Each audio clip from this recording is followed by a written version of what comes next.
আমি তামিম ইকবালকে নিয়ে বিসিবিতে যাই নাই। আমি লিফট দিয়ে দোতলায় ওঠার পরে লিফটের ডোরটা ওপেন হওয়ার পরে আমি তামিম ইকবালকে সেখানে দেখি। সে সময়টাতে আমি জানতাম না যে তিনি 3 আগস্ট প্রধানমন্ত্রীর সাথে দেখা করতে গণভবনে গিয়েছেন। গণঅভ্যুত্থানের সময় তো ওনার ভূমিকা গণঅভ্যুত্থানের পক্ষে অবশ্যই ছিল না, থাকলে তো উনি 3 আগস্ট গণভবনে যাইতেন না। কিন্তু গণভবনে আসলে উনি কেন গেছিলেন, উনি কি এটা কখনো কোথাও বলছেন? একটা গোলাগুলি চলতেছে দেশে, মানুষকে মেরে ফেলতেছে, তখন শেখ হাসিনার সাথে দেখা করতে যাওয়াটা is not a normal incident বা এটা স্বাভাবিকভাবে দেখার সুযোগ নেই। আমি জানি না বিএনপি এটা তার থেকে জানতে চেয়েছে কিনা তাকে এরকম একটা দায়িত্ব দেওয়ার আগে। আমার মনে হয় যে এই জিনিসটা নিয়ে স্বচ্ছতা প্রয়োজন।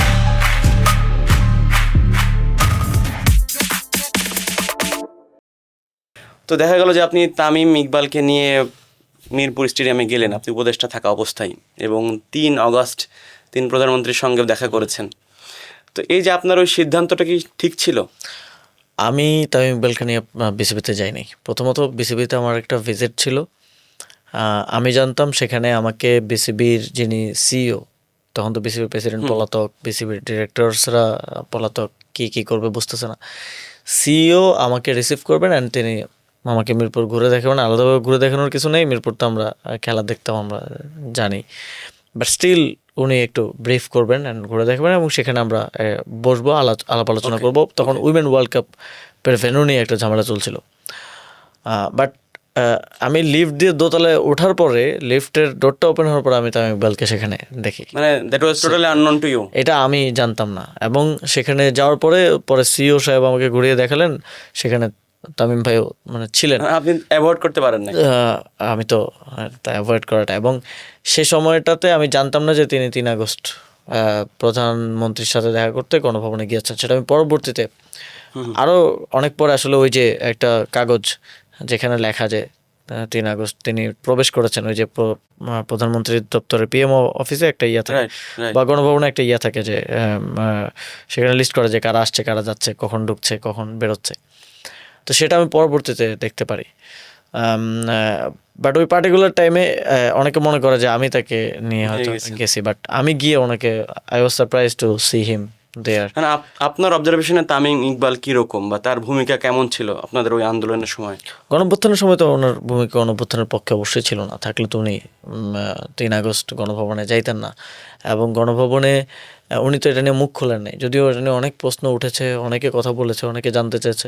কিন্তু গণভবনে আসলে উনি কেন গেছিলেন, উনি কি এটা কখনো কোথাও বলছেন?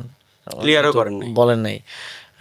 তো অনেক ধরনের কান কথা আমরা শুনি যে ওইখানে কি আলোচনা হয়েছে বা কি, বাট স্টিল এটা ওনার দিক থেকে আসা উচিত যে ওয়াই উনি ওইরকম একটা আন্দোলন থামানোর জন্য কোনো 3 তারিখ ওইখানে একটা গোলাগুলি চলতেছে দেশে, মানুষকে মেরে ফেলতেছে, তখন শেখ হাসিনার সাথে দেখা করতে যাওয়াটা is not a normal incident বা এটা স্বাভাবিকভাবে দেখার সুযোগ নেই। আমি জানি না বিএনপি এটা তার থেকে জানতে চেয়েছে কিনা তাকে এরকম একটা দায়িত্ব দেওয়ার আগে। আমার মনে হয় যে এই জিনিসটা নিয়ে স্বচ্ছতা প্রয়োজন। এটা নিয়ে তো বিএনপিও জানায়, কিন্তু এরপরও এরকম একটা জায়গায় বোর্ডে সমস্যা হচ্ছে বিএনপির তো লোক নেই ভাই। বিএনপির বাংলাদেশের রাজনীতিতে অনেক মানে সবচেয়ে বড় দৈন্যতা হচ্ছে তার কালচারাল, স্পোর্টস, এই সেক্টরগুলোতে তার লোক নাই। সে এই সেক্টরে যে লোক তৈরি করতে হবে, এই সেক্টরে যে মনোযোগ দিতে হবে, এটাও সে গুরুত্বপূর্ণই মনে করে না। আপনি বিএনপির কালচারাল সেক্টর থেকে যারা বিএনপির সাথে জড়িত তাদের সাথে বসলে কথা বললে বুঝবেন যে তারা খুবই ফ্রাস্ট্রেটেড, কারণ বিএনপি কালচারাল পলিটিক্স বোঝেই না। সে জাস্ট আওয়ামী লীগের কালচারাল যে বোঝাপড়া আছে ওইটার উপরেই রাজনীতি করতে চায়। তো ফলে তার কাছে যখন অপশন থাকে না তখন সে, এবং তামিম ইকবাল খান অনেক ডেসপারেট ছিলেন, এবং তিনি যখন দেখছেন যে আমি তাকে মনে করতেছি না বিসিবি প্রেসিডেন্ট হওয়ার জন্য ফিট, তখন তিনি আমিনুল হকের কাছে গেলেন, বিএনপির মাধ্যমে ওটা হওয়ার চেষ্টা করলেন, এবং বিএনপির মাধ্যমে আলটিমেটলি অনেক কিছুর পরে এসে হলেন ওটা অনেক বিস্তারিত আলাপ।